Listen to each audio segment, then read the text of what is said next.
আমি যেতিয়া প্ৰথম হাতীৰ অনুসৰণ কৰিবলৈ আৰম্ভ কৰিছিলোঁ তেতিয়া আমাৰ হাতত কোনো স্পষ্ট মেপ নাছিল। আমাৰ হাতত গাঁৱৰ মানুহৰে দিয়া খবৰ আৰু হাতীয়ে এৰি যোৱা খোজৰ চিন সেইবোৰহে মাত্ৰ আমি গম পাইছিলোঁ। হাতী বেছিভাগ ৰাতি চলাচল কৰে। ৰাতি হাতীৰ অনুসৰণ কৰা বৰ ছেফ নহয়। হাতী মানুহে ভবাতকৈ বহুত বেছি দ্ৰুত গতিত খোজ কাঢ়িব পাৰে। পথাৰ, বাহনি, ধান,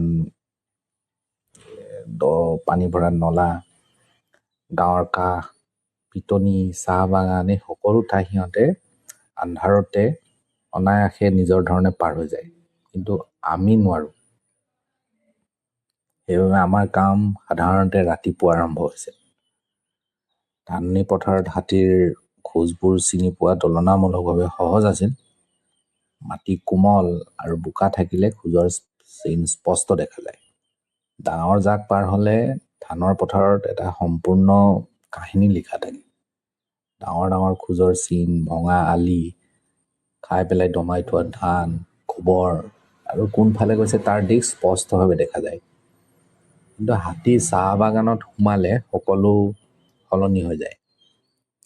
চাহ বাগানৰ ভিতৰত চিনবোৰ নোহোৱা হৈ যায়। যদি হাতী কম সংখ্যাত থাকে, এটা বা দুটা মতা হাতী থাকে, তেন্তে সিহঁতক অনুসৰণ কৰা আৰু বেছি কঠিন। তেতিয়া আমি সৰু সৰু চিনবোৰৰ ওপৰত মন দিব লগা হৈছিল। যেনে ধৰক বঙা ডাল, চাহ গছৰ বেকা হৈ যোৱা অংশ, হাতী পাৰ হ'লে চাহৰ গছবোৰ বেকা হৈ যায়। মাটি বা নলাত থকা সৰু দাগ, হাতী পাৰ হ'লে, নলা পাৰ হ'লে বা হাতীৰ খোজৰ সম্পূৰ্ণ দাগ নাথাকিলেও মাটিত সৰু দাগ থাকিব পাৰে। গোবৰ বা চাহ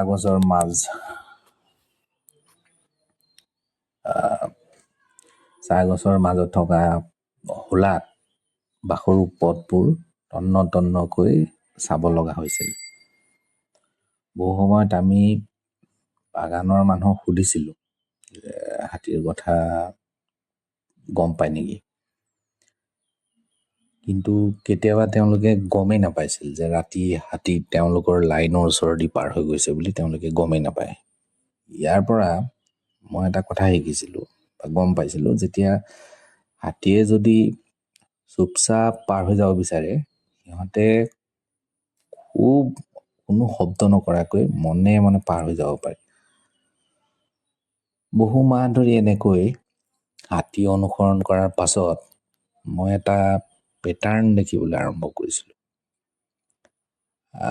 মই গম পাইছিলোঁ যে হাতীবোৰ ৰেণ্ডমলি ঘূৰি নুফুৰে। সিহঁতে একে পথ, একে চাহ বাগানৰ ছেকশ্যন, গাঁৱৰ কাষ, একে ধৰণৰ ক্ৰছিং পইণ্টবোৰ বাৰে বাৰে ব্যৱহাৰ কৰিছিল।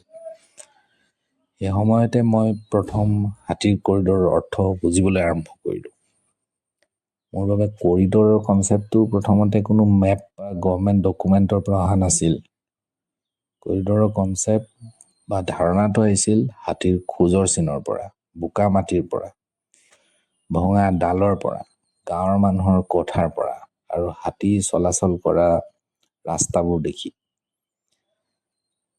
আমাৰ জিলাৰ হাতীৰ কৰিডৰবোৰ মই এনেকৈয়ে চিনাকি হ'বলৈ আৰম্ভ কৰিছিলোঁ।